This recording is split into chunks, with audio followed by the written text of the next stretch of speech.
मुनि पुंग श्री सुधा सागर महाराज के बहुचर्चित कार्यक्रम जिज्ञासा समाधान के पुण्यार्चक हैं आभा विनय जैन,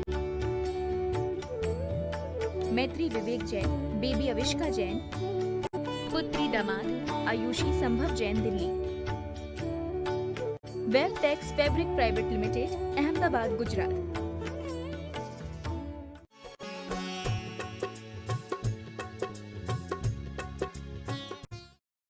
नमो अरिहन्ताणं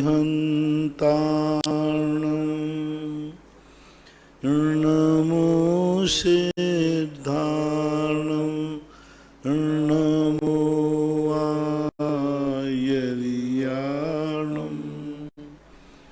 नमो वज्रायाणं नमो लोये सर्वसाहूणम्।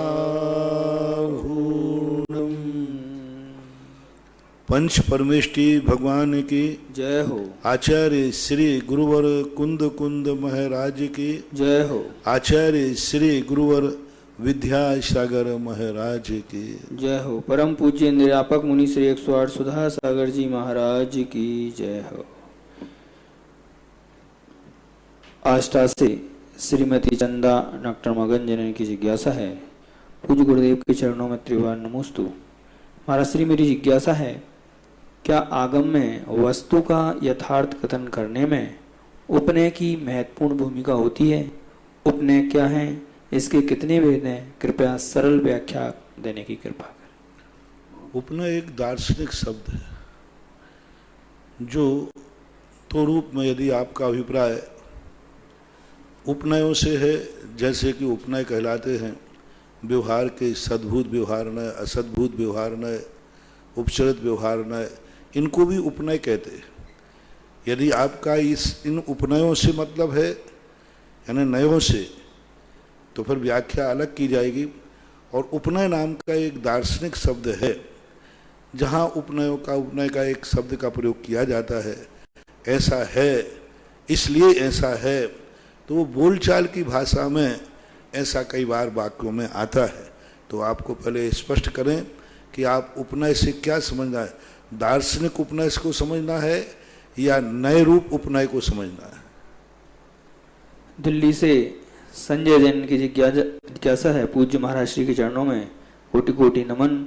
महाराज श्री, मेरी जिज्ञासा है कि कई बार आप समय सार जी के स्वाध्याय के लिए मना करते हैं, वो हम लोगों के लिए मना किया है, लेकिन वह तो कुंद कुंद आचार्य देव द्वारा रचित है और आप सबसे पहले कुंद कुंद आचार्य भगवान को ही नमोस्तु करते हैं, ऐसा क्यों?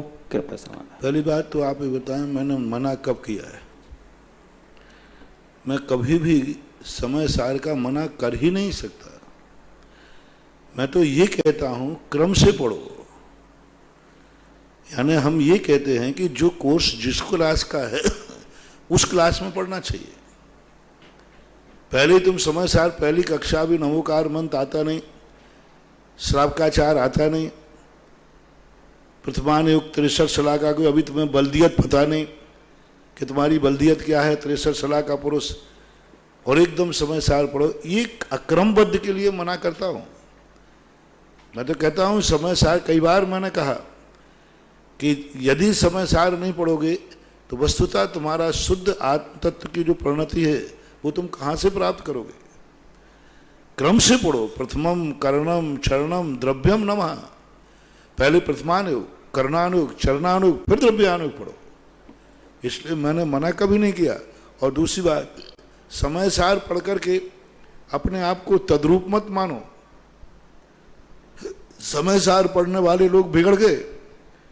90% जिन लोगों ने गुरु के बिना समय सार पढ़ा है, गुरु के बिना, दिगंबर मुनि के बिना जिन्होंने समय सार पढ़ा है, वे उच्छृंखल हो गए। उनके मंदिर के दर्शन के भाव नहीं होते, पूजा के भाव नहीं होते, नमोकार मंत्र के भाव नहीं होते। वे सच्चे साधुओं की निंदा करते हुए पाए जाते हैं, व्यवहार की सारी क्रियाओं को गौण करते हैं। ये समय सार ऐसे लोगों के लिए घातक बन रहा है, उनकी जिंदगी बर्बाद हो रही है, मरने तक के लिए पुण्य नहीं मिल रहा है उनको। इस कक्षा में कह रहा हूं, मेडिकल में दवाई है, उसको दवाई को कौन नकार सकता है?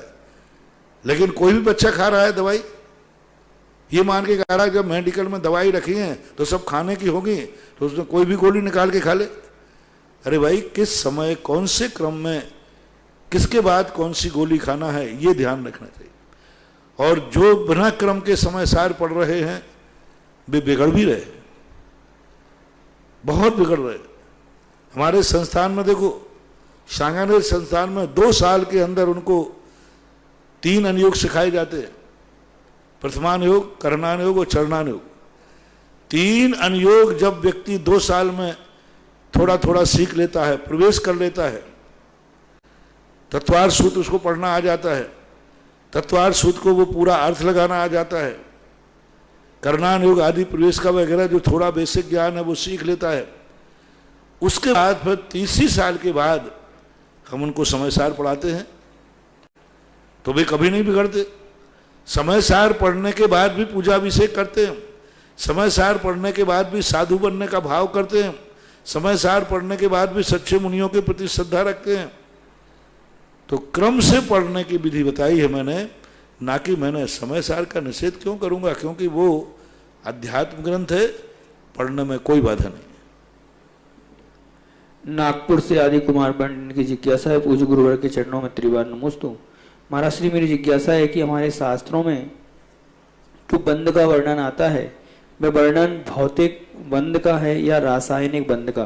रासायनिक बंध तो विज्ञान के अनुसार पदार्थ के परमाणुओं में होता है, जैसे कि ऑक्सीजन और हाइड्रोजन का बंध होकर पानी बनता है इत्यादि। तो गुरुवर, रासायनिक बंध का वर्णन भी हमारे शास्त्रों में मिलता है क्या, और किस शास्त्र में? कृपया समाधान। 2 प्रकार के बंध हैं। एक तो हमारे यहाँ बंदेद को पारनाम कौचा, जिसे हम भौतिक बंध कहते हैं। एक हमारा कार्मिक बंध है, जो आत्मा का कर्मों के साथ बंध होता है। तो अब यहाँ पर यदि आपका भौतिक बंध से है तो बराबर हमारे यहाँ भौतिक और रासायनिक बंध ही है। 2 परमाणु जब मिलते हैं तो उनके अंदर संयोगज पर्याय निकलती है। आपके यहाँ जितने भी, जैसे हाइड्रोजन ऑक्सीजन मिलकर पानी बनता है, हमारे यहाँ इसका वर्णन है। इसे हम संयोगी पर्याय कहते हैं, संयोगज पर्याय कहते हैं। 2 परमाणु जब मिलते हैं तो दोनों की एक नई तीसरी पर्याय निकलती है, जो दोनों स्वतंत्र होकर के नहीं निकाल सकते थे। हल्दी और चूना का उदाहरण देखिए, हल्दी और चूने को, एक सफेद है एक पीला है, वे कभी लाल नहीं होंगे, लेकिन दोनों को मिला लो तो उनका लाल रंग हो जाता है। तो हमारे यहाँ इसको रासायनिक या भौतिक बंध को संयोगी बंध कहते हैं, और संयोगी बंध के बाद जो परिणमन होता है उसे संयोगज कहते हैं। तो संयोगज बंध के नाम से हमारे शास्त्रों में बहुत वर्णन हुआ। पुद्गल का धवला की 14वीं पुस्तक छठखंडागम के अंदर यही सारा बंध की वर्गणाओं की, वर्गणाएँ कितने प्रकार की होती हैं, कौन से बंध होते हैं, आहार वर्गणाएँ क्या हैं, भौतिक वर्गणाएँ क्या हैं, सब का पूरा वर्णन मिलता है। बस उसको भौतिक और रसायन नाम से न मिल करके हमारे शाब्दिक में अंतर आए, लेकिन खोजोगे तो बंध बहुत प्रकार के हमारे यहाँ मिलते हैं। जैसे हमारे यहाँ कहा कि बंध का जो खंड, स्कंद और अणु दोनों होते हैं। द्रव्य संग्रह में गाथा आई ना, ये पदेशो दो अणु नाना खंडप देश दो होदी, नाना खंडप देश दो होजी। यानी एक प्रदेश का जो अणु है, ये प्रदेश दो अणु नाना खंडप देश दो होदी, एक प्रदेश को घेरने वाला अणु है और नाना प्रदेशों को घेरने वाला स्कंद होता है। ऐसे और भी हमारे यहाँ वर्णन है। तत्वार्थ सूत्र के अंदर भी एक पूरा अध्याय इसी भौतिकवाद को लेकर के, भौतिक परिणतियों को लेकर के उसमें वर्णन आया है। इंदौर से नीलम जैन की जिज्ञासा है, पूज्य महाराज श्री के चरणों में कोटि कोटि नमोस्तु। महाराज श्री, मेरी जिज्ञासा है कि क्रोध, मान, माया, लोभ, ये 4 कसाय होती हैं, इनके 25 भेद कौन कौन से होते हैं? कृपया इनके नाम बताने के। 25 भेद कसाय, कसाय के सीधे 25 भेद है। अनंतानुबंधी क्रोध, मान, माया, लोभ, अप्रत्याख्यान वर्णी क्रोध, मान, माया, लोभ, प्रत्याख्यान वर्णी क्रोध, मान, माया, लोभ, संजुलन संबंधी क्रोध, मान, माया, लोभ, ये 4 चौके 16 हो गए। और 9 कसाय होते हैं। हास, रति, अरति, सोय, भय, जुगुप्सा, स्त्री वेद, पुरुष वेद, नपुंसक वेद, ये 9 कसाय होते हैं। तो 16 और 9 25 हो जाते हैं। ये कसाय चारित्र मोहिनी की प्रकृतियां हैं। इंदौर से श्रीमती प्रेमला जैन दुगेरिया इनकी जिज्ञासा है। पूज्य गुरुवर के चरणों में त्रिवार नमोस्तु। महाराज श्री तत्वासूत जी के तीसरे अध्याय के सूत्र नंबर 35 के अनुसार क्या ढाई द्वीप के बाहर किसी भी प्रकार से मनुष्य नहीं जा पाएंगे या कुछ स्थितियों में यह संभव है? कृपया नहीं, किसी परिस्थिति मानसूत्र पर्वत के बाहर कभी भी अनादि अनंत काल से मनुष्य औदारिक शरीर के साथ नहीं जा सकता। नागपुर से आदि कुमार जी मरण करके जा सकता है, शरीर के साथ नहीं जा सकता। नागपुर से आदि कुमार जी ने इनकी जिज्ञासा है। पूज्य गुरुवर के चरणों में त्रिवार नमोस्तु। महाराज श्री एक प्रवचन में सुना था कि आर्यखंड में जब भोग भूमि के बाद कर्म भूमि की शुरुआत हुई तो यहाँ की शाश्वत भूमि नष्ट होकर वहाँ पर अशाश्वत भूमि की निर्मित हुई। इस समय यहाँ की भूमि 1 योजन ऊपर उठी। उस समय बहुत सारे परिवर्तन उस अशाश्वत भूमि में हुए, जिस वजह से आज दिखने वाले 6-7 खंड तथा समुद्र इत्यादि की निर्मित हुई होगी। और यह भी हो सकता है कि आज हमें दिखाई देने वाले सूर्य चंद्र भी वे नहीं होंगे जो पहले थे। गुरुदेव, मेरी जिज्ञासा है कि यह वर्णन किस शास्त्र में मिलता है और क्या हम शास्त्र का अध्याय कर सकते हैं? आपका वर्णन ही आगम by, out of course, out of आगम। शाश्वत भूमि थी तो परिवर्तन कैसे हो गया? शाश्वत भूमि परिवर्तन नहीं होता। भोग भूमि को यदि आप शाश्वत भूमि कहोगे तो फिर परिवर्तन क्या हो गया, और अशाश्वत भूमि कहोगे तो फिर उसको शाश्वत क्यों कह रहा है? पहली बात। दूसरी बात है कि ये जो 6 खंडों का विभाजन आदि है, ये भोग भूमि के समय भी था। क्या बात हुई? मलेक्ष खंडों में कोई परिवर्तन नहीं होता। मलेक्ष खंड जो पहले भी थे, आज भी हैं, अनादिकाल से हैं। मात्र जो भोग भूमि का एरिया है, ये आर्य खंड का एरिया था। आर्य खंड जो 5-6 खंड होते हैं, 6 खंडों में मात्र आर्य खंड में परिवर्तन होता है। कर्म भूमि और भोग भूमि का परिवर्तन आर्य खंड में होता है। लेकिन भोग भूमि होने से गंगा सिंधु नदी पे कोई प्रभाव नहीं पड़ने वाला। भोग भूमि होने से ब्रजयार पर्वत पे कोई, ब्रजयार पर्वत में भोग भूमि नहीं होती, सदा चौथा काल होता है। ब्रजयार पर्वत में सदा, वहां कोई भोग परिवर्तनशील नहीं होती। वो शाश्वत भूमि कह सकते हो कि सदा एक समान काल रहता है। मृक्ष खंडों को शाश्वत भूमि कह सकते हो, सदा वहां एक समान काल रहता है। जिस आर्य खंड में अपन लोग रहते हैं, इसमें तो परिवर्तनशील होता रहता है। 6 कालों का परिवर्तन, इस शाश्वत भूमि नहीं। और कोई भी चीज में परिवर्तन नहीं होता। चंद्रमा सूर्य कोई दूसरे नहीं आ गए, वो दिखते नहीं थे। जैसे अपन को बहुत अच्छा उदाहरण है, आकाश में तारे तो हमेशा एक समान रहते हैं, लेकिन पूनम के दिन तारे क्यों नहीं दिखते? क्योंकि सूर्य चंद्रमा का इतना तेज होता है कि वो तारे हमें दिखते नहीं। तारे हैं। और जब वो जाकर देखो, ग्रहण करते समय देखो, जब पूर्णिमा को ग्रहण पड़ता है और सूर्य चंद्रमा ढक जाता है, उधर वो तारे दिखने लग जाते हैं। इसी प्रकार से कल्प वृक्षों में जो ज्योतिषांग नाम के कल्प वृक्ष थे, उनका तेज इतना था कि वो चारे चंद्रमा दिखते नहीं थे। चंद्रमा, सूर्य ये अकृत्रिम हैं, शाश्वत हैं, अविनाशी हैं। ये कभी पूर्णतः नष्ट नहीं होते हैं। पौद्गलिक होने से इनमें उत्पाद व्यय ध्रुव चलता रहता है। क्योंकि ये जितने भी तारागण विमान दिख रहे हैं, ये सब एक इंद्रिय हैं, जीव है। औदारिक शरीर दिख रहा है, जितने विमान आकाश में दिख रहे हैं, ये सब एक इंद्रिय जीव का औदारिक शरीर है। सूर्य हो, चंद्रमा हो, ये तारागणों में सब में उद्योत नाम कर्म का उदय है, एक इंद्रिय जीव है। पृथ्वी का एक इंद्रिय जीव है। सूर्य में आतप नाम कर्म का उदय है। पृथ्वी काय नाम का जो सूर्य विमान दिख रहा है वो है। तो ये जितने भी विमान होते हैं अकृत्रिम, ये सब पृथ्वी काय हैं, एक इंद्रिय जीव हैं। इसलिए इनके में ये शाश्वत होते हैं और ये कभी परिवर्तन नष्ट नहीं होते। उस समय दूसरा सूर्य चंद्रमा था, ऐसा नहीं, वही है। महाराज श्री रात्रि समय में आकाश में देखते हैं कुछ तारे जो रहते हैं वो चलते हुए दिखाई देते हैं, तो चलते हुए तारे दिखाई देने का नहीं, अपन को वो कोई भ्रम हो जाता है। कभी बादल वगैरह आ जाते हैं तो चलते दिखते हैं, और या फिर कोई जहाज कोई ऊपर उड़ रहा हो, तारा अपन को कभी चलता हुआ नहीं दिखता है। ये जो टूटता हुआ दिखता है, तेजी से जाता है, ये उल्काएं कहलाती हैं। उल्का कैसे? उच्चटन, जैसे 2 पत्थर टकराते हैं तो वो चिंगारी निकलती है। ऐसे ही आकाश में बड़े बड़े पिंड होते हैं, पुद्गल टकराती है, भाप टकराती है, तो वहाँ पर बिजली निकलती है। कभी भी कोई भी तारा अपनी आंखों से चलता हुआ नहीं दिख सकता।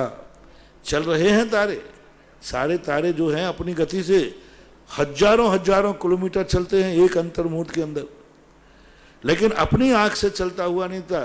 लेकिन चंद्रमा भी चलता दिखता है, लेकिन जब बादल हो तब, और बादल नहीं हो तो चलता नहीं दिख रहा, लेकिन वो चल रहा है। आंखों की बात से कहो तो चलता हुआ नहीं दिखेगा।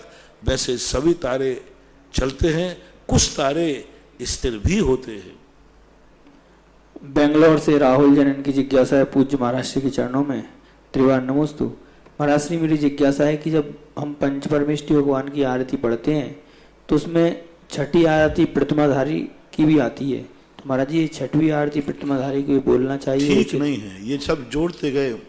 हमने कितने बार कहा कि लोग पुराने आचार्यों की, पुराने पंडितों की लिखी बातों में नई पंक्तियां जोड़ देते हैं, क्योंकि उनकी दाल अलग से तो गलेगी नहीं, अलग से उनकी आरती को तो पड़ेगा नहीं, इसलिए पुरानी आरती में सुधार कर देते हैं। तो ये गलत बात है। स्पष्ट लेखक कह रहा है पंच परम पद भज सुख लीजिए। जब वो संकल्प ही 5 परत के कर रहे तो छठा पद कहाँ से आ गया? अब तो छठा प्रतिमाधारी की, साथ में कोई बाहुबली की जोड़ देते हैं, और कई लोग क्षेत्रपाल पद्मावती की जोड़ते जाओ, फिर कोई चलेगा तो कहें निजातम की। तो ये सब हनुमान की पूंछ जैसी बढ़ाते जाते हो। पंच परम पद भज सुख लीजिए, यह विधि मंगल आरती कीजिए, पंच परम पद भज सुख लीजिए। 5 पदों की ही आरती है, 5 पर ही उसको विराम कर देना चाहिए। आष्टा से श्रीमती स्मिता प्रदीप जैन की जिज्ञासा है पूज्य महाराज श्री के चरणों में त्रिवार नमोस्तु। महाराज श्री मेरी जिज्ञासा है कि दिगंबर जैन साधु के लिए शास्त्रों में यथालब्ध भोजन करने की बात आती है, तो महाराज जी यथालब्ध की सही परिभाषा क्या है, कृपया समझाने। यथालब्ध का अर्थ है कि अपने इच्छित भोजन नहीं करना। यथालब्ध का अर्थ ये नहीं कि त्याग नहीं करना। पहले शुरू में हम यही जानते थे कि जैसा मिले जो देवे वो लेना चाहिए। यदि तुम पानी पानी दे रहे हो तो हम पानी पानी लेकर के बैठ जाते थे। यथालब्ध, यथालब्ध शुरू की बात है। तो किसी ने शिकायत कर दी कि महाराज जी ये तो भोजन करते ही नहीं, पानी पानी लेते अकेला, और हमारी हालत बिगड़ने लगी, बहुत ज्यादा बिगड़ गई। तो किसी ने शिकायत दी तो आचार्य जी ने बुला के पूछा, भाई तुम आहार क्यों नहीं लेते, भोजन रोटी वगैरह, रोटी दूध सब्जी क्यों नहीं लेते, पानी पानी क्यों लेते हो? तो मैंने कहा वो देते ही नहीं है। तो आज अब न सीधा कह रहे, मैंने कहा वो देते ही नहीं, मैं क्या करूं क्या? तो आचार्य ने कहा तुझे कोई देता ही नहीं, रोटी नहीं देता क्या? मैंने कहा नहीं, वो पानी पानी दे देते। अब ये सुनकर आचार्य ने कहा कैसे नहीं देते बताओ, क्या करते हो तुम? तो मेरे पास कटोरा था, मैं छुल्लक था, तो मैं ऐसा कटोरा खोलता हूँ, वो पानी से भर देते हैं, मैं पी लेता हूँ। दोबारा खोलता हूँ, फिर भर देते हैं, पी लेता हूँ। अब 2-3 कटोरे भर देते हैं, मैं पी लेता, पेट भर जाता, मैं रख देता हूँ। अच्छा ये बात है, इसलिए तुम आरोप लगा रहे श्रावक देते ही नहीं। तुम मना क्यों नहीं करते कि अब मुझे पानी नहीं चाहिए? तो मैंने कहा महाराज जी मना करूंगा तो श्रावक क्या सोचेगा, पानी को बना कर दिया, दूध को खोल दिया। इसलिए मैं शर्म के कारण नहीं कहता हूं, श्रावक क्या सोचेगा। आचार्य ने कहा अच्छा ये बात है, यथालब्ध ले रहा हो, यथालब्ध, हाँ 1-2 महीने में ऊपर जाना है। आचार्य ने कहा ये नहीं है, जो चीज अपन को देना है, दे रहा है, उसको मना तो कर सकते हैं, हाँ हम मंगा नहीं सकते। हम ये नहीं कह सकते ये चीज लाओ, लेकिन यह चीज हमें अब नहीं चाहिए है, अब मुझे पानी नहीं लेना है, अब मुझे दूध नहीं लेना है, इसको मना करने पर कोई दोष नहीं है। यदि ऐसा न माना जाएगा तो आचार्य ने कहा फिर हमारा रस परित्याग वगैरह कैसे बनेगा? मान लीजिए मेरा आज रस का कोई त्याग है और वो श्रावक दे रहा है, तो हमें मना करना पड़ेगा कि नहीं? करना ही पड़ेगा भाई, ये चीज हम नहीं लेते। सब्जी बनाई आज हमें हरी नहीं लेना है, अब वो दे रहा है तो हमें मना करना पड़ेगा। तब समझाया। तो यथालब्ध का अर्थ है अपने द्वारा किसी भी चीज को नहीं चाहना, अपने द्वारा कोई चीज नहीं बनवाना, अपने द्वारा श्रावक जो बना रहा है उसमें तुम्हारे लिए अनुकूलता पड़ती है, उसको लेने में कोई दोष नहीं है। उसके अनुसार जो भी आपको दिया जाए, आपको अनिष्टकारी है तो आप बंद कर सकते हैं, लेकिन श्रावक दे रहा है तो आपको लेने में कोई बाधा नहीं। इसको बोलते यथालब्ध। मेरठ से राजेंद्र कुमार जी ने की जिज्ञासा है, पूज्य गुरुवर के चरणों में त्रिवार नमोस्तु। महाराज श्री, मेरी जिज्ञासा है कि कोई भी कषाय नहीं करना चाहता लेकिन हो जाती है। यदि हम यह संकल्प लें कि हम कषाय नहीं करेंगे तो फिर कषाय भाव उत्पन्न नहीं होगा। ऐसी तो होता नहीं, क्योंकि यह हमारी इच्छा पर निर्भर नहीं है। फिर ऐसा क्यों करें कि यह उत्पन्न ही ना हो? कषाय के बाद मन खेद खिन्न भी हो जाता है, सोचते भी हैं कि हमने कषाय क्यों की। कृपया मार्गदर्शन करें कि इस कषाय को हम कैसे जीत सकें। कृपया। संकल्प द्रव्य वस्तु का त्याग होता है, भावों का संकल्प नहीं होता। द्रव्य वस्तु का त्याग होता है, ये चीज मैं छोड़ता हूं, मैं ये चीज त्याग करता हूं। लेकिन भाव एक ऐसी चीज है, उसको आपको दृढ़ता से पालन करना पड़ेगा। और यदि आप संकल्प लेते हैं तो फिर संकल्प ले सकते हैं, लेकिन फिर मौका आएगा तो अंदर ही अंदर में किसमें आना। कई लोग मौन तो ले लेते हैं और उसी समय मौन तो ले लिया कि आज कुछ नहीं होना था, शांति थी, और दोपहर में चलते चलते कोई गाली देने आ गया, झगड़ा। अब क्या हो रहा है? अब क्या हो रहा है? क्योंकि सुबह तो मालूम था नहीं कि आज कोई झगड़ा होगा, कुछ होगा। अब दोपहर तक कोई झगड़ा हो गया। अब उस समय में तुम किसमें आ रहे हो, तो अब संकल्प का क्या होगा? तो टूट गया संकल्प। आप भली नहीं बोले तो फिर इतनी दृढ़ता होना चाहिए संकल्प में कि कैसा भी विपरीत परिस्थिति आ जाए, अपने शांत परिणाम से बैठे रहो। कोई क्रोध नहीं, कुछ नहीं, अंदर अंदर। अरे कसाएं कितनी होती हैं, 10% भी क्रोध अपन व्यक्त नहीं करते, 10% भी मान मायाचारी व्यक्त नहीं करते। सब लोग अपनी अपनी छातियों पे हाथ रख के पूछो अंदर कितना क्रोध आता है। तो मारो, हाँ मारता नहीं है, बोलता नहीं है, क्योंकि अभी कैसे मारो, अभी सबके सामने कहते, लेकिन अंदर कसाय चलती। सब लोग अपनी अपनी कसाय को पकड़ना। 90% लोग कसाय को, अपनी जितनी कसाएं होती हैं व्यक्त बहुत कम होती हैं। ऊपर से अपन बहुत हंस करके दिखेंगे, मुझे कुछ नहीं, और अंदर घटाडोप चल रहा है। अंदर घटाडोप चल रहा है, सामायिक में चल रहा है, प्रतिकोण में चल रहा है, माला में चल रहा है। कसाय इतनी तेज आ रही है, इसने अपन किया, ऐसा करूंगा ऐसा करूंगा, करना कुछ नहीं है। अंदर कसाय, अब वो कसाय खतरनाक है। मान कसाय ऊपर से तो अपन को तो कोई तकलीफ नहीं, अपन को मान सम्मान तो चाहते ही नहीं, बिल्कुल। अरे बिल्कुल नहीं, मान सम्मान तो है ही नहीं। और जब मान की लिस्ट बोली उसमें नाम छूट गया। पहले तो नहीं, अपन मान से कुछ मतलब ही नहीं। और जब सम्मान की लिस्ट हो गई, नाम आगे पीछे हो गया, फिर देखो अंदर क्या घटाटोप होता है। मैंने इतनी मेहनत की, मैंने इतना किया, मेरा नाम तक नहीं आया। ऐसे ही मायाचारी तो वैसे ही व्यक्ति लोग गुप्त करते हैं, क्योंकि उजागर हो गई तो फिर मायाचारी कहाँ रही। अब देखो कितनी मायाचारी चलती रहती है और कोई नहीं पकड़ पा रहा है, किसी को मालूम नहीं है, बिल्कुल सीधा साधा दिख रहा है, लेकिन अंदर मायाचारी चल रही, षड्यंत्र चल रहा है, अंदर विकल्प चल रहा है। इसको ऐसा करूंगा, मैं भी कभी देख लूंगा, इसने आज मेरे साथ ऐसा किया, मैं भी देखता हूं।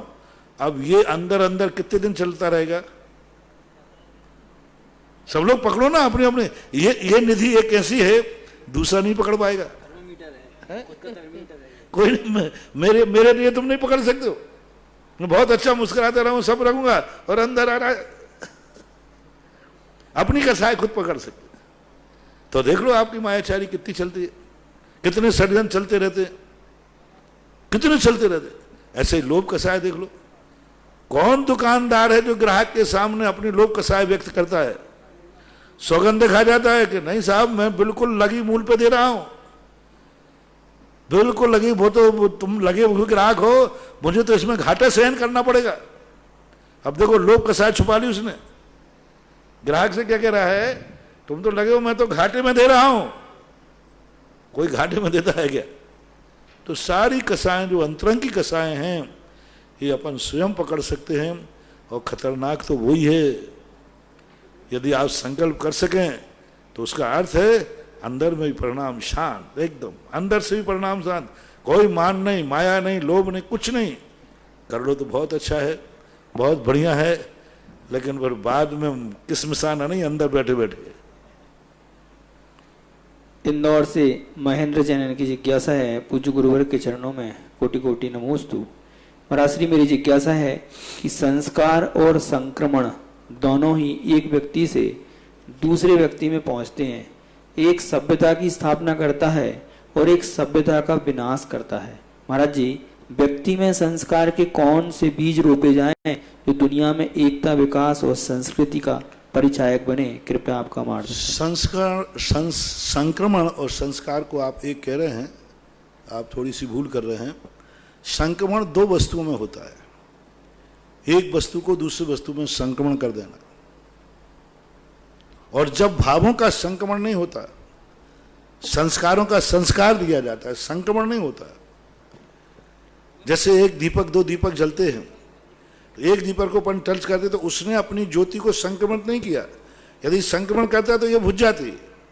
उसने उस ज्योति को संस्कारित किया है और उस गर्मी से वो जल जाता है। तो इस प्रकार से संस्कार जो हैं हम एक दूसरे को देते नहीं हैं, संस्कार उस पर पड़ता है। संस्कार इसलिए उस निमित्त से उसके अंदर की शक्ति जाग गई, उसको बोलते संस्कार। और संक्रमण बोलते हैं जो मेरे पास था, मैं खाली हो गया, मैंने दे दिया।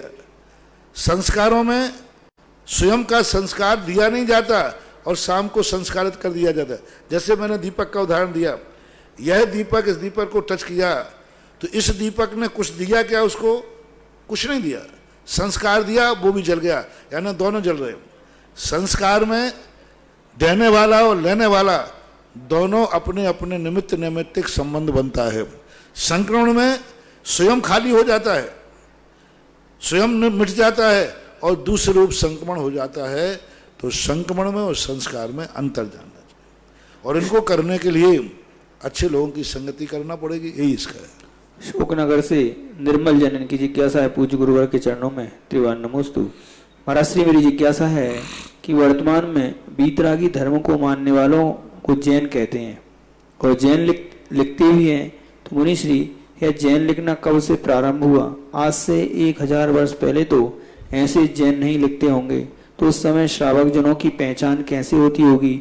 उस टाइम तो चारों वर्ण थे, क्षत्रिय, शूद्र, ब्राह्मण, वैश्य वर्ण आदि। सबसे पहले हमारे यहाँ जब लिखा गया, पूज्यवर कुंदकुंद भगवान ने जैन शब्द का प्रयोग किया है। तो कुंदकुंद यानी जब से हमारे यहाँ लिखा पढ़ी चल रही है तब से जैन शब्द चल रहा है। बाकायदा कुंदकुंद भगवान ने जैनम प्राकृत में, यानी उसका अर्थ जैन है, जैन शब्द का प्रयोग किया गया है। इसलिए अनादि अनंत काल से जिनसे उत्पन्न हुए जैन हैं, जो जिनको मानते हैं, जिनेंद्र को मानते हैं, वे सब जैनी अनादि काल से चलते आए। बात ये अलग है कि जैन आज एक जाति बन गई, जैन एक धर्म है और उस धर्म को जो पालन करता था वो जैन कहलाता था। आज वर्तमान की परिस्थितियों में जैन एक जाति बन के रह गई। जैन का संबंध धर्म से कम है, आज जाति से ज्यादा है। धर्म से कोई लेना देना नहीं है, बिल्कुल भी धर्म नहीं मान रहा है, तो भी वह अपने आप को जातिगत होने से जैन लिख रहा है। तो आज ये परिवर्तन आ गया। वस्तुतः जैन शब्द अनादि अनंतकालीन है, शाश्वत है, कभी इसका नाश नहीं हुआ। और 2000 शब्द पहले भी जैन शब्द का प्रयोग किया गया, तो इसका अर्थ है कि 2000 वर्ष पहले भी जैन शब्द चलता था। तुम्हारा श्री 4 वर्णों की जो स्थापना की, जिसमें शूद्र, ब्राह्मण, वैश्य आदि, तो जब मुनि महाराज आहार के लिए निकलते थे तो उनको ये कैसे ज्ञात होता था कि जैनी के आहार होते थे? वर्ण से कोई मैंने कहा ना, आज जो वर्णों की व्यवस्था हो गई, ये वर्ण जो है कर्म के अधीन थे।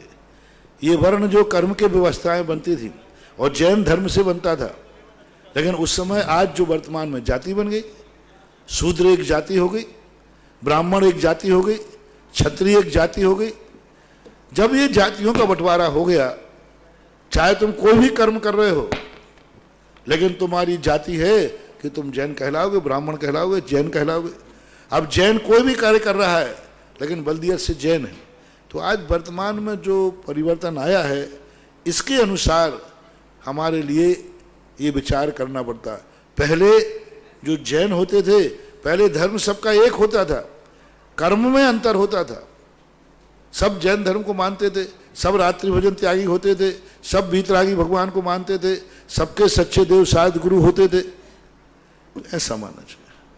देश विदेश में सुन रहे समस्त श्रावक श्राविकाओं की ओर से परम पूज्य गुरुदेव के चरणों में बार बार नमोस्तु नमोस्तु नमोस्तु। मुनिश्री संतोष जी भोपाल पूछ रहे हैं, मेरी जिज्ञासा है कि भक्तामृत स्तोत्र के 25वें काव्य में भगवान को बुद्ध और शंकर का नाम बताया है, तो क्या हमारे भगवान से इनसे कोई संबंध है? कृपया समाधान करें। ये शब्द कहलाते हैं, इनके अर्थ प्रत्यय होते हैं। बुद्ध का अर्थ क्या है, शंकर का अर्थ क्या है? संकरोति शंकरा, जो सारी दुनिया में शांति को स्थापित करते हैं उनको शंकर बोलते हैं। जो हमारे लिए नए मार्ग की स्थापना करते हैं वो ब्रह्मा होते हैं। जो वस्तुतः आदर्शों की प्रस्तुत करते हैं, मर्यादा रखते हैं, सबको रक्षा प्रदान करते हैं, उन्हें पुरुषोत्तम बोलते हैं।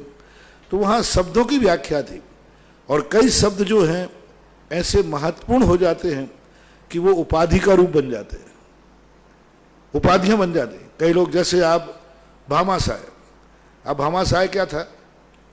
एक व्यक्ति का नाम था, और आज भामाशाय क्या बन गई? उपाधि बन गई। आज अपन किसी दानवीर को कहते अरे भाई भामाशाय हैं, अरे भामाशाय कहाँ से आ गया? भामाशाय तो एक व्यक्ति का नाम था। धीरे धीरे जाकर के वो उपाधि बन जाती है जब कोई व्यक्ति ऐसा। इसी प्रकार शब्द जो हैं कभी कभी उपाधि बन जाते, किसी व्यक्ति के नाम से जुड़ जाने से वह उपाधि का रूप धारण कर लेता है। वस्तुतः शब्द तो शब्द ही होते हैं। आज वर्तमान में इन शब्दों के माध्यम से लोग ये प्रश्न कर सकते हैं कि जिनेंद्र भगवान ब्रह्मा कैसे हैं? वो तो इस सृष्टि के कर्ता नहीं है। जिनेंद्र भगवान शंकर नहीं है क्योंकि वो संहारक नहीं है। तो उनसे कहते कि नहीं, ऐसी बात नहीं है। हैं, शंकर का अर्थ क्या होता है? भस्म करने वाला नहीं, शांति फैलाने वाला, जिनके माध्यम से शांति स्थापित होती है। तो इस प्रकार के शब्दों को भक्ति में प्रयोग कर लिए जाते हैं। सुनीता जैन गैरतगंज से पूछ रहे हैं, नमोस्तु महाराज श्री, आगम में आता है कि 3.5 हाथ के शरीर के जो होते हैं वही मोक्ष जाते हैं, तो महाराज श्री 3.5 हाथ शरीर वाले की क्या विशेषता होती है? 3.5 हाथ का अर्थ सबसे कम उत्कृष्ट रूप से मोक्ष जाने वाले 550 धनुष के होते हैं, कम से कम 3.5 हाथ के। तो 3.5 हाथ का जो प्रमाण है उससे छोटे वाले को मोक्ष नहीं होगा। अब अपने हाथ से 3.5 माने तो अपने हाथ से हर व्यक्ति 3.5 है। आप खुद अपने हाथ से खड़े होकर नापना, 1 2 और तीसरा घुटने पे और चौथा 3.5। भगवान 500 धनुष वाले हो, चाहे वो 6 फुट हो चाहे 8 फुट का हो, अपने हाथ से प्रत्येक व्यक्ति 3.5 हाथ का है। आज सब लोग अपने अपने आप को नापना भी अपने खुद के हाथ से नापना है। एक हाथ तो ये हो गया ना, देखो ये हो गया, तो यहाँ तक आ गया। अब दूसरा हाथ कमर तक जाएगा, तीसरा हाथ घुटने तक जाएगा, घुटने के थोड़ा नीचे जाएगा और 3.5 हाथ बन जाएगा। तो अपने हाथ से तो 500 धनुष वाला भी है, तो 3.5 का वो यहाँ प्रमाण नहीं है। यहाँ प्रमाण है जो प्रमाण निश्चित किया गया अंगुल से, अंगुल के माध्यम से जो माना जाता है उसके लिए। जैसे 24 अंगुल बेतिया है, हाथ है, तो उससे नापा हुआ जो है 3.5 हाथ का, यानी यूं मान लीजिए 3.5 हाथ का एक हाथ 1.5 फुट का होता है, तो 3 डेवड़ा कितना हो गया? 4.5 और आधा का और ले लो, यानी 3.5 हाथ है ना, तो एक हाथ में एक हाथ 1.5 फीट का होता है, 9 इंची और ले लो तो कितना हो गया? 5.5 फुट से नीचे वाले को मोक्ष नहीं मिलेगा।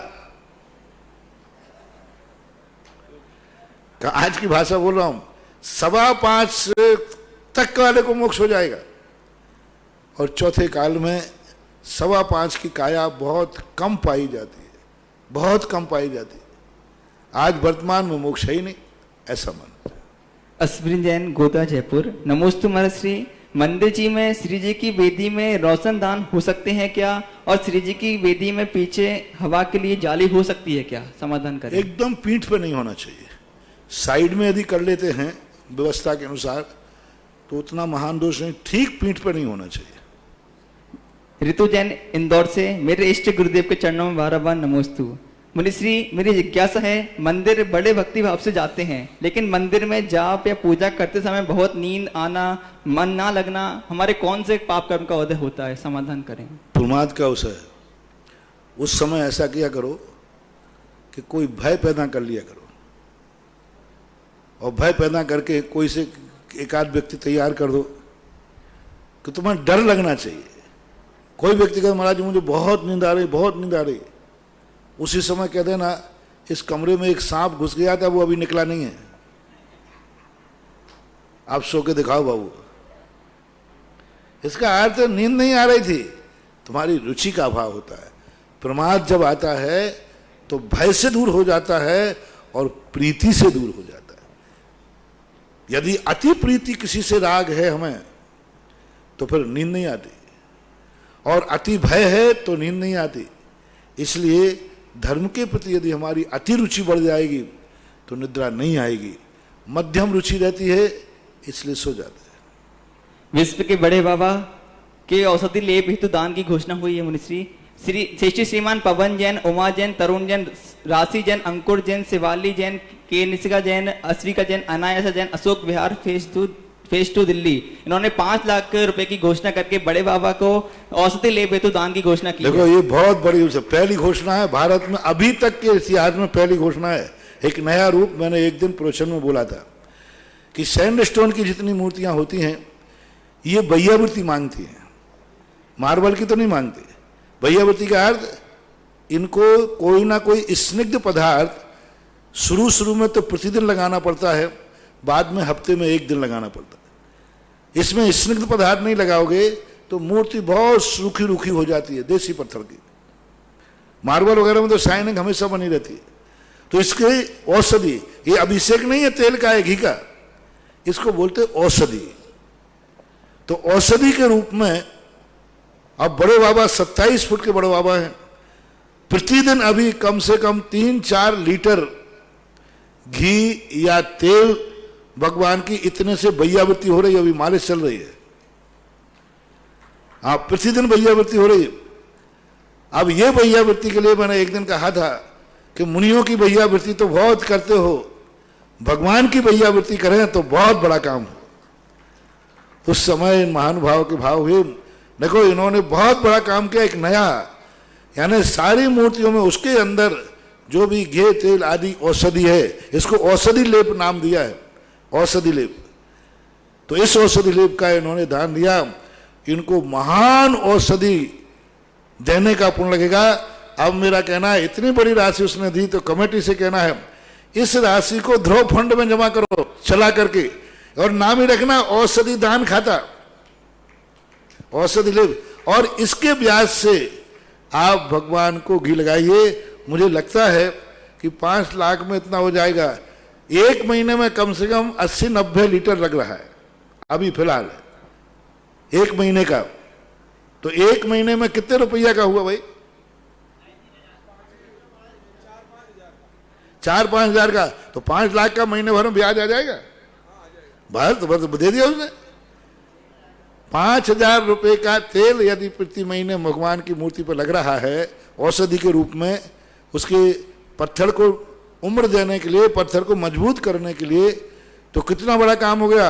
यानी एफडी में रख दीजिए और हर महीने 5,000 रुपया निकाल कर भगवान की दवाई कीजिए, भगवान की औषधि कीजिए।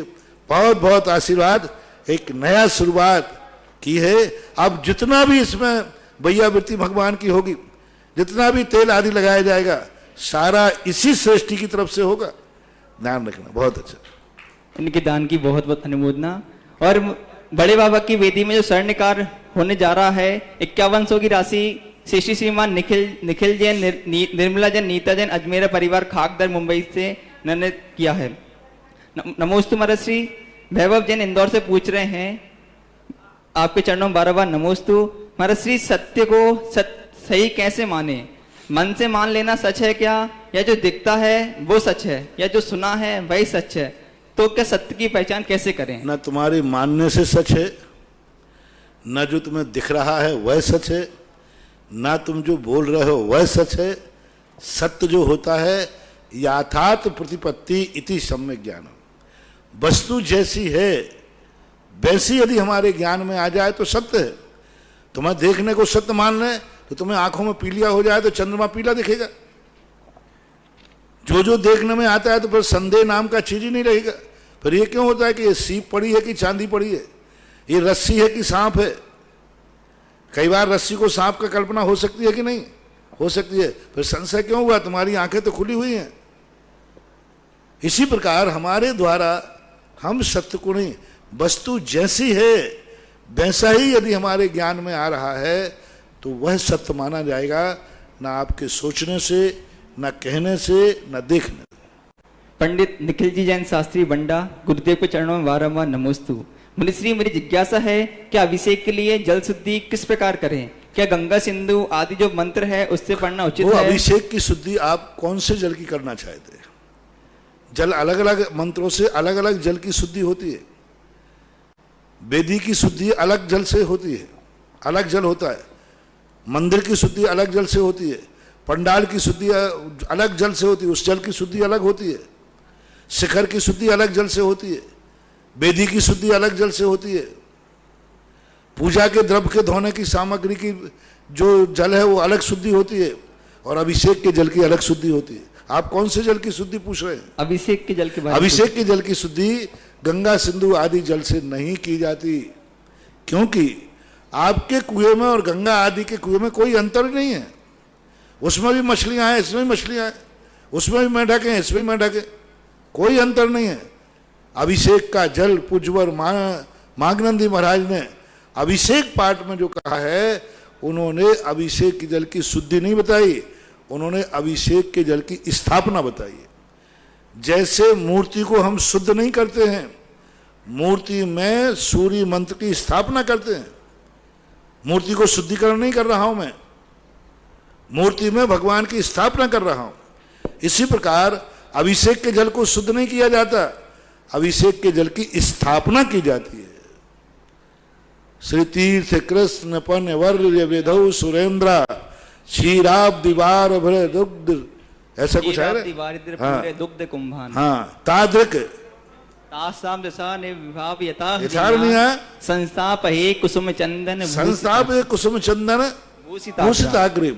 यानी इस प्रकार का जो श्लोक आया, मैं कलश के अंदर क्षीर सागर के जल की स्थापना करता हूं। यही तो सब लोग गलती कर ले हैं कि गंगा उसको लाए, लोटा लिया, गंगा सिंधु रोहित ऐसा करके डाल दिया, उससे क्या हो गया? अभिषेक के जल की स्थापना। इसलिए आपने देखा होगा चतुकोणेषु चतु कलश स्थापनम करोमि, और किसी भी कार्य के लिए जल की स्थापना नहीं की जाती, और किसी भी कार्य के लिए जल के कलशों की स्थापना नहीं की जाती, अभिषेक के कलशों की स्थापना की जाती। और इसी सूत्र में कहते हैं, शायद श्री तीर्थ कृष्ण में चारों कलश स्थापन करते हैं। तो अब ये चार कलश चतु कलश स्थापनम करोमि, इसमें क्षीर सागर के जल की स्थापना की गई। इसलिए बहुत अच्छा प्रश्न है। सभी पंडित जनों से, सभी प्रतिष्ठाचार्यों से मेरा कहना है, अभिषेक के जल का शुद्धि ना करके उसकी स्थापना करो। शुद्धि से भी ज्यादा महान है स्थापना। और जब यदि आपने स्थापना कर दी है अभिषेक की, उस क्षीर सागर जल से आप हाथ मत धोना। उस जल का मात्र अभिषेक के ही काम आता है, अन्य किसी कार्य में नहीं लेना चाहिए। इसलिए और अब जब आपके द्रव्य धोने का है, वो क्षीर सागर का जल नहीं चाहिए, उसको आप गंगा सिंधु से जो शुद्ध करना है करिए। आपके लिए जल शुद्धि के लिए वेदी की शुद्धि करना, शिखर की शुद्धि करना, प्रतिष्ठा पाठ में एक शुद्धि मंत्र आया है गंगा सिंधु आदि वाला, लेकिन ये अभिषेक के जल के लिए नहीं आया है। प्रतिष्ठा के लिए जो जल लाया जा रहा है, प्रतिष्ठा यानी द्रव्य धोने के लिए, पंडाल शुद्धि के लिए, उसके लिए जो जल लाया जा रहा है, उसकी शुद्धि का मंत्र है, ना कि अभिषेक का। अगली जिज्ञासा ऑनलाइन ऑडियो के माध्यम से। अनंत उपकारी गुरुवर के चरणों में कोटिशः नमन। नीति कलरैया खारघर से। गुरुवर, वह मनुष्य बड़ा भाग्यवान है जिसे अच्छी नींद आती है, और दूसरा जिसे दवा लेने पर भी नींद नसीब नहीं होती है। इसका अंतरण कारण तो दर्शनावली कर्म है, पर बाहरी कारण ऐसे कौन कौन से हैं जो हमारी नींद पर असर करते हैं, जिनसे बचना चाहिए, और अच्छी नींद लाने के लिए कौन कौन से उपाय करना चाहिए? नमोस्तु गुरुवर। गोमरसार के अंदर इसके संबंध में आया है कि नींद लेने के लिए गरिष्ठ भोजन करना, भैंस का मट्ठा जम के पीना, ये नींद के कारण, गरिष्ठ भोजन आदि करना नींद के कारण है। ओवरफ्लो भोजन करना, बर्न या जम के बाफला, चूरमा बाटी, अब फूल रहे हैं, बाजू में पानी की मटकी रखे हैं, पिए जा रहा है और सो जा रहा है, लगे रहो मुन्ना भाई। हाँ, तो ये सब निद्रा की उधीरना के कारण कहे, शास्त्रों में आए हैं। तो अच्छी निद्रा का कारण तो बढ़िया है कि बढ़िया अच्छी गक्कड़ हो, बाटी हो और बढ़िया मट्ठे के साथ खा ले जम के, तो वो घर्राट नींद लेने लग जाएगा। तो शास्त्रों में ऐसे 2-4 कारण लिखे हैं निद्रा कर्म, निद्रा वर्णी कर्म की उदीरना से, ऐसा है। अगली जिज्ञासा ऑनलाइन। और बाकी तो तुम्हारे बाकी का तो सबसे बड़ी निद्रा कर्म का होता है यही है कि उसको, जिसको निद्रा नहीं आ रही हो उसको माला पकड़ा दोगे ना, तुझे 25 माला फेरना है, बस उसको माला पकड़ा दो, वो 10-5 2-3 माला के बाद भी झूमने लग, या फिर उसको स्वाध्याय करने बैठा दो, थोड़ा कठिन ग्रंथ दे देना, रोज सोते सोते उसी के शास्त्र के ऊपर सिर रख के सो जाएगा। और जगत में प्रसिद्ध है धर्म सभा सोने का सबसे अच्छा स्थान है। प्रवचन के रुचि ना हो ना, तो प्रवचन में बहुत कई लोग आराम से बढ़िया नींद काटते हैं। वहां वक्ता जागता है और सोता तो सोता है। निर्यापक श्रवण मेरे आराध्य गुरुवर के पावन चरणों में पारस कुमार जैन, थोला, बिजोलिया, बिलवाड़ा का परिवार सहित। अरे ठोलिया जी, आप इतना बड़ा परिचय मत दिया करो, थोड़ा सा बोलो, मैं जानता हूं। वैसे 1 मिनट निकाल दे दो आप इसमें, नाम में परिचय में बहुत छोटा किया करें। सभी जो ऑनलाइन अपनी जिज्ञासाएं बोल रहे हैं वे अपना परिचय, अपना नमोस्तु का, वो कोई पहली बार बोल रहा हो वो तो फिर भी ठीक है। अब जो 2-4 दिन में शंका करते रहते हैं, जो ज़्यादा शंकाएं करते रहते हैं, उनको नाम शॉर्ट करो, बोलो ही मत। दूसरा, और परिचय भी लंबा छोड़ा मत दो अपना। चले गुरुवर, मेरी जिज्ञासा है कि श्रावक के 8 मूल गुणों में मद्य त्याग, मांस त्याग, मधु त्याग और पंच उदंबर त्याग आते हैं। तो पंच उदंबर बर्ड, पीपल, पाकर, उमर और कठुमर। तो ये पाकर, उमर और कठुमर फल कौन से होते हैं? अब ये और उदंबर शब्द का अर्थ क्या होता है गुरुवर, समझाने। उदंबर कहलाते हैं जीवों का घर, जिनमें जीव निरंतर उसमें पाए जाते हो। पंच उदंबर फल कहलाते हैं जो अभक्ष होते हैं। दूसरा एक कोड शब्द है, व्युत्पत्ति परक अर्थ तो इसका होगा नहीं। उदंबर यानी हिंसक, जिनमें जीवों की उत्पत्ति पाई जाती है, ऐसे। अब ये बड़ पीपर तो आप जानते हैं, उमर, कठुमर और पाकर। उमर, अब आजकल तो नदियां तो रही नहीं, आप जंगलों में खेतों में जाएं तो नदी किनारे या नाले किनारे एक उमर होता है, आंवले बहेड़े के समान उसका एक फल होता है।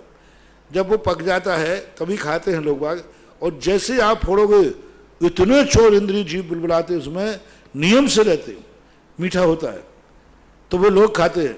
और दूसरा, अब पाकर और कठुमर, ये 2 पेड़ अभी वर्तमान में स्पष्ट रूप से देखने में नहीं आ रहे, और ना मैंने भी कहीं देखे हैं। संभवतः ऐसा पेड़ है जो लोग, किसान लोग, आदिवासी लोग जंगलों में पाया जाता है, जिसके अंदर काफ़ी जीव होते हैं, वो होता है। आज वर्तमान में कह नहीं सकते, क्योंकि बहुत सा, जैसे सहतूत है, तो सहतूत को भी अभक्ष में माना जाता है, क्योंकि उनमें भी जीव उत्पन्न हो जाते हैं बहुत ज़्यादा। तो अब ये समझ। अगली जिज्ञासा ऑनलाइन। ललितपुर से विमल कुमार जैन, शरद जैन का निर्यापक मुनि पुंगव, श्री सुधा सागर जी महाराज को 3 बार नमोस्तु। हे गुरुवर, आपके आशीर्वाद से अटा मंदिर ललितपुर के 24वीं में आपसे महायज्ञ नायक बनने का आशीर्वाद दिया था, जो आज तक बराबर चल रहा है।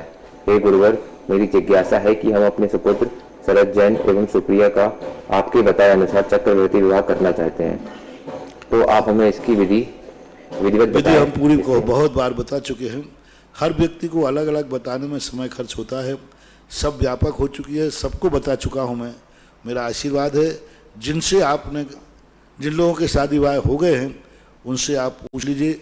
कोटा के अंदर जितेंद्र पंडित हैं, वो इस कार्य के लिए कराते हैं, बहुत विधान करा चुके हैं, आप उनसे भी पूछ लीजिए। अब पूरी विधि हम बार बार बताएं तो उचित नहीं रहता है, एक एक व्यक्ति को कहाँ तक बताएंगे। मेरा आशीर्वाद है, बहुत अच्छा है। जो विधि हमने पहले बताई है आप ढूंढ लें, यूट्यूब पे ढूंढ लें, व्हाट्सएप पे ढूंढ लें, और जिन्होंने किया है उनसे ढूंढ लें, और नहीं तो जितेंद्र पंडित जी कोटा के हैं उनसे आप बात कर लें, नंबर लेकर के बता दें। अगली जिज्ञासा ऑनलाइन। परम पूज्य निर्यापक श्रमण के चरणों में हम सबका कोटिशाह नमन। मुनिश्री प्रवचन सार में आचार्य कुंद कुंद देव ने ज्ञेय अधिकार की 65वीं गाथा में शुभोपयोग का स्वरूप कहा है। उन्होंने कहा, जो जान अधि जिनेंदे पेक्षदि सिद्धि तहेव अणगारे जीवे यसाणुकंपो ओह ओहो सो सुहो तस्स। जो जिनेंद्र भगवान को जानता है, सिद्धों को देखता है और अनगार आचार्य उपाध्याय साधु परमेष्ठियों को भी जानता है और देखता है, जीवों पर अनुकंपा करता है, वह सुउपयोगी होता है। यहाँ पर जिनेंद्र भगवान को जानने से, सिद्धों को देखने से, तो जानने और देखने का क्या मतलब है, ये छोटी सी जिज्ञासा है। जिनेंद्र भगवान को देखने का अर्थ होता है कि उनका जो द्रव्य गुण पर्याय हैं, क्योंकि दृश्य धातु जो है मात्र दर्शनोपयोग रूप नहीं लेना, देखने का अर्थ है उनके गुणों को, क्योंकि देखने की और जानने की जो क्रियाएं हैं ये प्रायः दोनों एक दूसरे के पूरक बनती है। तो देखने का अर्थ यही है कि अरहंत भगवान का स्वरूप समझो और जानो, और जान करके ध्यान करो। तो यहाँ पर क्योंकि चूंकि अध्यात्म ग्रंथ है, तो अध्यात्म ग्रंथों में निश्चय नहीं की अपेक्षा से परिणामों की मुख्यता होती है। तो वहाँ पर चूंकि अध्यात्म ग्रंथ होने से ये पूजा पाठ द्रव्य चढ़ाना आदि इनके लिए नहीं कहा। जिस समय व्यक्ति अरहंत भगवान का ध्यान कर रहा है, साक्षात ध्यान कर रहा है, अरहंत भगवान कैसे हैं, अनंत चतुर्दश से युक्त हैं, फलाने हैं, इस प्रकार से, तो वो उस समय अरहंत भगवान को देख रहा है भावों के द्वारा। तो अपने भावों के द्वारा जिनेंद्र भगवान के गुणों के अनुवाद को अपने ज्ञान के द्वारा देखना, जानना, वह कहलाता है सुपयोग। जैसे अपन नमोकार मंत्र कह सकते हैं, पिंडस्थ पदस्थ रूप ध्यान कह सकते हैं, अरहंत भगवान की आराधना कह सकते हैं। पूजा पाठ को अलग उन्होंने गौण कर दिया वहां पर, क्योंकि अध्यात्म ग्रंथ है, वहां तो मात्र चिंतन करना, अरहंत भगवान के गुणों का चिंतन करना ही देखना है। और सिद्धों को देखने का समान का अर्थ सिद्ध स्वरूप, स्वरूप शब्द उस गाथा में आया है कि सिद्धों के स्वरूप को देखना जानना। तो उनके स्वरूप का ध्यान करना, जैसे अपन लोग रूपातीत आदि ध्यान करते हैं, अथवा सिद्धों का आलम्बन लेकर के सिद्ध अष्ट गुणों से संपन्न है, सम्यक्त आदि गुणों का उनका चिंतन करना ही वहाँ देखना है। और भाव क्रिया को वहाँ गौण किया गया है, द्रव्य क्रिया को, और भाव को आत्मा के चैतन्य परिणाम जब अरहंत के अभिमुख हैं तो वो अरहंत को देख रहा है, जब सिद्ध को जानने का प्रयास ध्यान कर रहा है तो वो सिद्ध को देख रहा है। और जब तक ये पर का आलम्बन लिए है ज्ञान में, ध्यान में, तब तक वो शुभोपयोग ही है। इसलिए शुद्धोपयोग में लीन लेने वाला व्यक्ति नमोकार मंत्र का आलम्बन नहीं लेता, अरहंत सिद्धों का आलम्बन नहीं ले सकता। शुद्धोपयोग में लीन रहने वाला बीजाक्षर का आलम्बन ले सकता है, लेकिन पंच परमिष्टि का आलम्बन नहीं ले सकता। अरहंत तो सिद्ध का ध्यान करते करते कभी से शुद्धोपयोग नहीं हुआ करते समय, लेकिन बीजाक्षर से हो जाएगा। अरहंत सिद्धों का नहीं हो, क्योंकि अरहंत सिद्ध एक पद है, वो पर्टिकुलर एक पर्याय है, और पर्याय का जब हम ध्यान करते हैं और एक पद का हम ध्यान करते हैं तो सुपयोग ही बनता है। और बीजाक्षर ना तो पद है, एक बीजाक्षर, मात्र एक बीजाक्षर है, पर्याय है वो, लेकिन वो पद नहीं है, अर्थवाचक नहीं है। जिसका कोई अर्थ हो, जिसका माध्यम से कोई पर्टिकुलर पदार्थ की तरफ दृष्टि जावे, वो सब सुपयोग के अंतर्गत आता है। जो किसी पर्टिकुलर की तरफ से नहीं जाता, संकेत करता है। बीजाक्षर किसी की तरफ संकेत नहीं करते, वो किसी पद का रूप धारण नहीं करते, इसलिए शुद्ध उपयोग हो जाता है। इसलिए इन सबको सोपयोग के अंतर्गत उज्ज्वल कुंद भगवान ने लिया है। यूएसए से मंजू जैन, मुनिश्री के चरणों में बारंबार नमोस्तु नमोस्तु नमोस्तु। महाराज श्री, मेरी शंका है कि अब तक हम सुनते आए हैं कि पार्श्वनाथ भगवान के ऊपर उपसर्ग इस क्षेत्र में हुआ था, परंतु जिस दिन आपने केवल ज्ञान मंदिर की घोषणा की उस दिन समझ आ गया कि उपसर्ग वहीं पर बिजौलिया में हुआ था। अब मेरी शंका ये है कि पार्श्वनाथ भगवान की अहिचेत की पूजा भी है और पूजा में यह भी आता है कि पद्मावती ने भगवान को अपने सिर पर उठा लिया था, तो क्या महाराज श्री हमको ये पूजा करनी चाहिए? ये पूजा आप लोगों की खुद की बनाई हुई है, आगम की पूजा नहीं है। प्राचीन शास्त्रों में भगवान को धरणन पद्मावती ने उठाया ही नहीं है, आगम ही वचन नहीं है। उसने तो धरणन ने तो भगवान को उठा लिया और पद्मावती ने जाकर के छत्र लगाया था बाजू में खड़े होकर। आज भी दक्षिण भारत में प्राचीन मूर्तियां मिलती हैं। उत्तर भारत में देवगढ़ के अंदर ऐसी मूर्तियां हैं, कटनी के अंदर बड़े मंदिर में एक ऐसी मूर्ति है जहां पर पद्मावती छत्र लेकर के है और धरणन जो है भगवान को उठाए है, एक फन ऊपर है। अभी कैसे भगवान को उठाया था धरणन ने, पद्मावती ने कैसे छत्र लगाया था और कमठ ने कैसे उपसर्ग हुआ था, ऐसा प्रैक्टिकल मंदिर यहां बनने जा रहा है। आपको पूरा यथार्थ, कुछ भी शंका करने, आगम में प्राचीन शास्त्रों में जो घटना घटी थी उस समय, उस घटना का प्रत्यक्ष साकार रूप उसको देखने के बाद आपको बिल्कुल ऐसा लगेगा साक्षात पारसनाथ भगवान की वही हाइट दी जाएगी जितने वो थे ओरिजिनल। ऐसे नहीं छोटे बड़े नहीं बैठा लूंगा, जिस साइज के पारसनाथ थे उसी साइज के पारसनाथ बैठेंगे, उसी साइज का वो फन बनेगा जिस साइज का धरणन ने किया होगा, ऊपर किया होगा नीचे, क्योंकि भगवान जितने थे उससे थोड़ा ही बड़ा तो किया होगा, ऐसे थोड़ी को बहुत बड़ा कर लिया होगा, बिल्कुल बड़ा था। तो पूरा झांकी का वो दृश्य आगम की सुरक्षा करने के लिए यहां दर्शाया जा रहा। बहुत अलौकिक दृश्य होगा, पूरा क्षेत्र एक तरफ होगा। जिस ढंग से अभी पारसनाथ भगवान की मुनि अवस्था का उपसर्ग का दृश्य दिखाया जाएगा, देख के दंग रह जाएंगे। अभी तक भारत में ऐसा दृश्य नहीं। पहाड़ी बनेगी, पहाड़ी पर गुफा होगी, गुफा में से तुम जाओगे, आगे एक कुंड होगा, झरना होगा, बाकायदा पानी का झरना होगा और कमठ ऊपर शिला लेके खड़ा हुआ होगा, भारी भरकम घटोत्कच जैसा। हाँ, घटोत्कच आता है ना, वो कैसा है, तो उसका वैसा खड़ा होगा और बहुत ऐसा होगा। ये वो दृश्य देख करके लोग एकदम साक्षात उस चौथे काल में पहुंचेंगे। जो कल्पना अभी इंजीनियर से डिजाइन हो रही है, बहुत अद्भुत मंदिर बनना है। देखना, एक के बाद एक आगे और कुछ। मैंने पहले ही कहा, जो अच्छी चीज होती है मैं उससे अच्छी बनाता हूं, सेकंड कर देता हूं। और वो मंदिर एक अलौकिक मंदिर होगा, अलौकिक उसकी रचना होगी, जिसको देख करके व्यक्ति साक्षात देख करके दंग रह जाएंगे। ऐसा उपसर्ग हुआ था, ऐसे भगवान फन के ऊपर बैठे थे और ऐसा पद्मावती ने छत्र लगाया था। वो पूरा पहले एक पहाड़ बनेगा, बहुत बड़ा पहाड़, कम से कम 100 बाई 80 का एक बहुत बड़े एरिया बन रहा है। छोटा मोटा मंदिर नहीं बन रहा, वो 100 फुट बाई 80 फुट के लंबे चौड़े मैदान में बनेगा। उसमें इतनी सारी होंगी, सारी चीजें होंगी, उसमें सब कुछ होगा।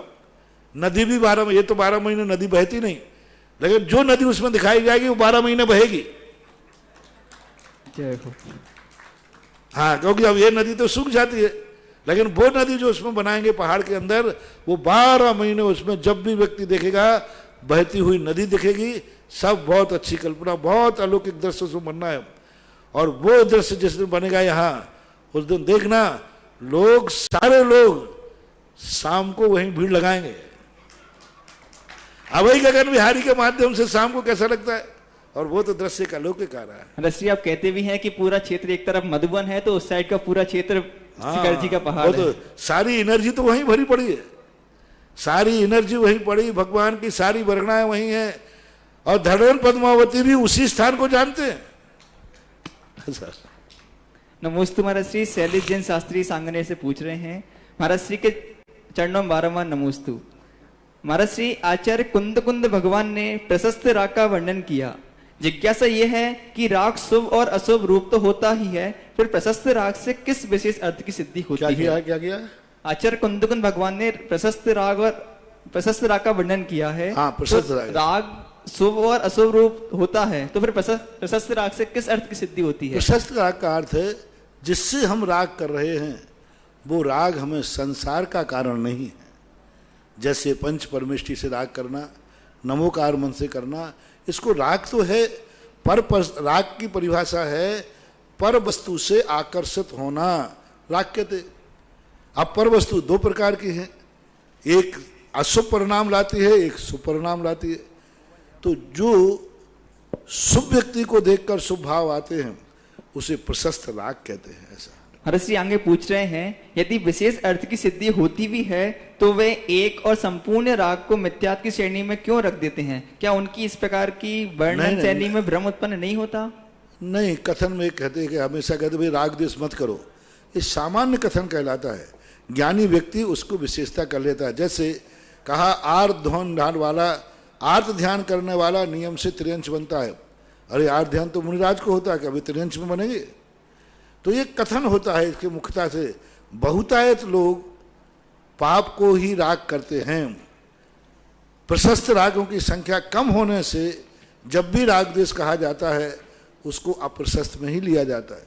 संसार में कितने लोगों को अच्छे लोग भगवान से राग है और कितने बार राग है? आप लोगों से भी देखा जाए तो जब आपका निर्णय किया जाए भगवान से, गुरु से और संसारी व्यक्तियों से, यदि दोनों में से एक का राग का पलड़ा निर्णय किया जाए तो आपको किससे राग होगा? आपका पलड़ा किस तरफ जाएगा?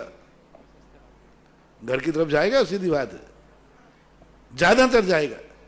इसलिए राग अप्रशस्त रूप ज्यादा होने से ऐसा कथन में आ जाता है। जब उसकी हम सूक्ष्म व्याख्या करेंगे तो उसमें अंतर आएगा। गरिमा जैन गैरतगंज से पूछ रहे हैं, नमोस्तु महाराज श्री। महाराज श्री, इनकी जिज्ञासा है कि आजकल के माता पिता अपने बच्चों को नहीं समझते, समाज के डर से क्या जैन समाज में ही लव मैरिज करना गलत है? क्या समाधान करें? देखो, ये प्रसंग ऐसे हैं जिनमें मैं एक ही शब्द कहना चाहूंगा कि तुम्हें जिन्होंने जन्म दिया है वो तुम्हारे इस कृत्य से खुश है कि नहीं, बाकी तुम्हारे लिए तुम जाने, तुम्हारा काम जाने। जिन माँ बाप ने तुम्हें जन्म दिया उनके गोत्र में तुम जन्मे हो, उनके गोत्र में जन्मे हो। उन्होंने तुम्हें गोत्र दिया है, उन्होंने तुम्हें पहचान दी है, उन्होंने तुम्हें जिंदगी के लिए खून दिया है, माँ ने तुम्हें दूध दिया है। खून और दूध को कभी नाखुश मत करना, खून और दूध देने वाले को कभी नाराज मत करना, खून और दूध देने वाले को कभी रुलाना मत। बस इतने ही संकेत काफी है। तुम्हारे उस क्रियाकर्म करने से, तुम्हारे उस लव मैरिज करने से क्या तुम्हारा खून देने वाला पिता, दूध पिलाने वाली माँ खुश है? क्या उसको अच्छा लग रहा है? एक बात। दूसरी बात, जिन गुरुओं के, जिन जिनेन देव के कारण तुम जैन हो, तुम जैन हो, जैन शब्द जो तुम्हारी बपोती नहीं है, जैन शब्द जिनेन देव ने दिया है। तो क्या तुम जो शादी कर रहे हो जिनेन देव की सहमति है? जिनेन देव के प्रतीक के रूप में गुरु की सहमति है? क्या गुरु इसको एक्सेप्ट करेंगे? ये दो चीजें आपको जानना है। एक तो दूध और खून को नाखुश नहीं करना है, उसको खुश कर करके शादी करना है, क्योंकि तुम्हारे शरीर में जो कुछ भी है वह सब उनका दिया हुआ है। और जिसने दिया है उसको रुलाना मत, उसकी इज्जत धूल में मिलाना मत, उसको शर्मिंदा करना मत, उसकी आंख में आंसू आने मत देना।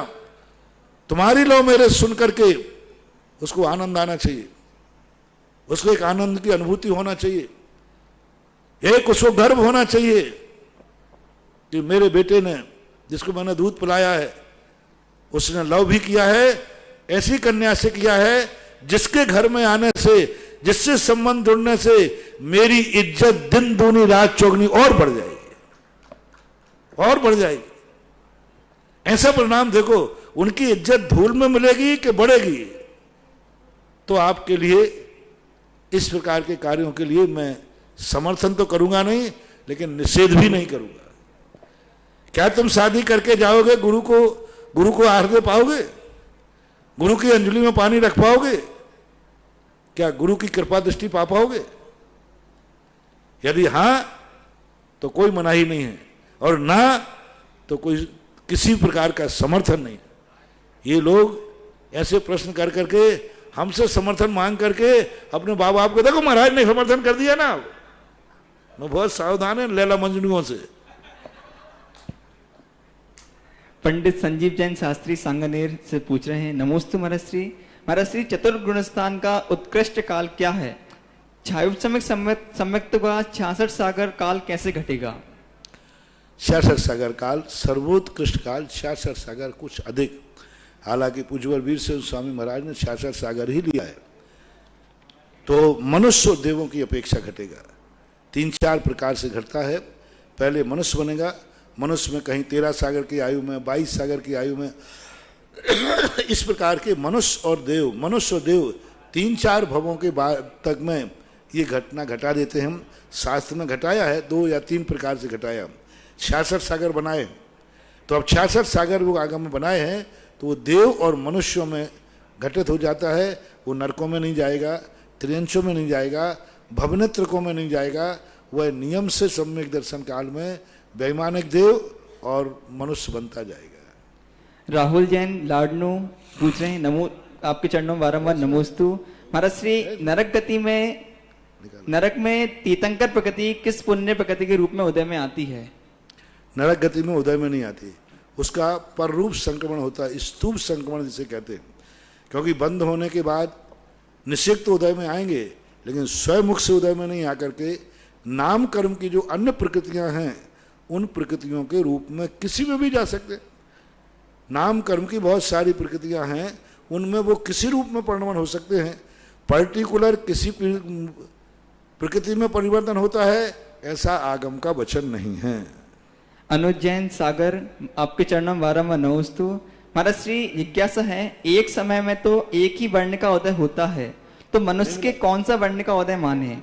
परंतु और तीर्थंकर भगवान के तो नीले, लाल, हरे वर्ण का कथन मिलता है, तो वो कैसे? एक समय में एक वर्ण का उदय नहीं, स्कंद में ऐसा नहीं है।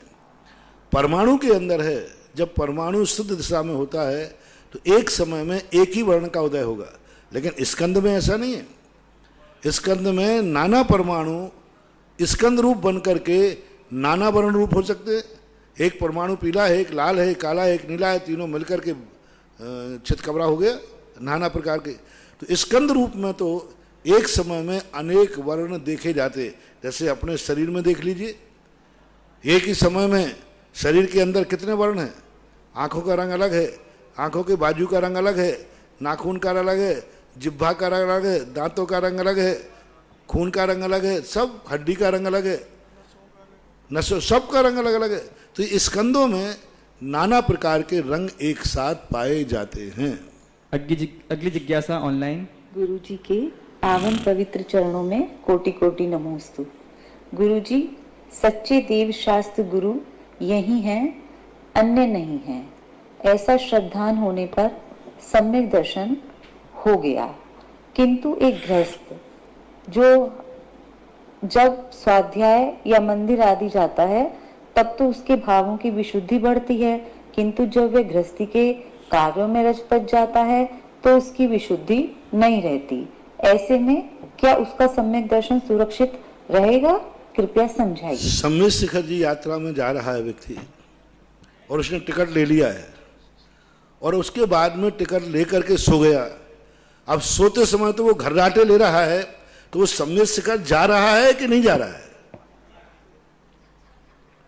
गाड़ी में जाके सो गया, टिकट खिड़की पर ले लिया, अब एक बार ले लिया, उसने जेब में रख लिया, अब गाड़ी में जाके सो रहा है। तो अब वो सोते समय शिखर जी जा रहा है कि वह रुक गया? जा रहा है। अब सम्यक शिखर जाते समय गाड़ी में जाकर के बाथरूम में गया, तो उस समय उसका उपयोग सम्यक शिखर में है कि बाथरूम पे है?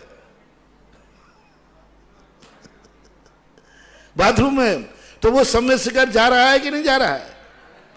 इसी प्रकार गाड़ी में बैठा हुआ आपसी में बातें कर रहा है, दो व्यक्ति बैठ करके गप्पे कर रहे हैं, तो उनका उपयोग बातों में है कि सम्यक शिखर में? बातों में, फिर भी सम्यक शिखर जा रहा है कि नहीं? जा रहा है।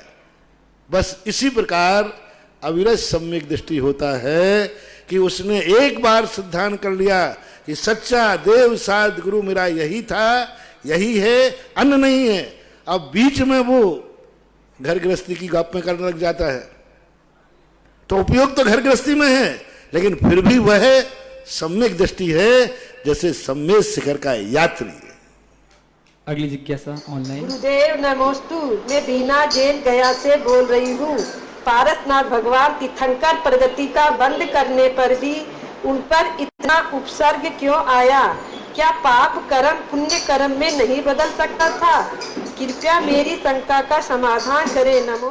कभी कभी क्या होता है, व्यक्ति पूर्व में इतने अहित कर लेता है, बाद में पश्चाताप कर करके वो पश्चाताप करता है, लेकिन जो कृत्य किया है वो तो भोगना ही पड़ेगा ना। तो वो निधत्त निकाचित कर्म होने से बदल सकते हैं। बहुत सारे बदल गए, इतने बदल गए कि बहुत ज्यादा, लेकिन वो बदले हुए कर्मों में कुछ कर्म ऐसे होते हैं निधत्त निकाचित, जो तीर्थंकर प्रकृति के उदय से भी नहीं बदलते, तीर्थंकर के भी नहीं बदलते। इसको हमारे शास्त्रों में निधत्त निकाचित कर्म कहते हैं। सम्यक जैन अशोकनगर से पूछ रहे हैं, महाराज श्री के चरणों में बारंबार नमोस्तु। महाराज श्री, मेरी जिज्ञासा है, हम जो मंदिर में अभिषेक करने जाते हैं वहाँ केवल एक ही कलश से अभिषेक होता है, ऐसे में क्या हम अपने घर से रजत का कलश ले जाकर अभिषेक कर सकते हैं? अब देखो, इसके संबंध में व्यवस्थाएं हैं, अकेले पूछ करके व्यवस्था मत बिगाड़ो, करने में तो कोई बाधा नहीं है, लेकिन कमेटी की व्यवस्थाएं जैसी हों, थोड़ा कमेटी को इन कार्यों में हमेशा कमेटी तुम लोग बनाई जाती हैं, तो कमेटी में बैठ करके इन चीज़ों की व्यवस्था बनाएं तो अच्छा रहेगा, जिससे विवाद नहीं होगा। कपिल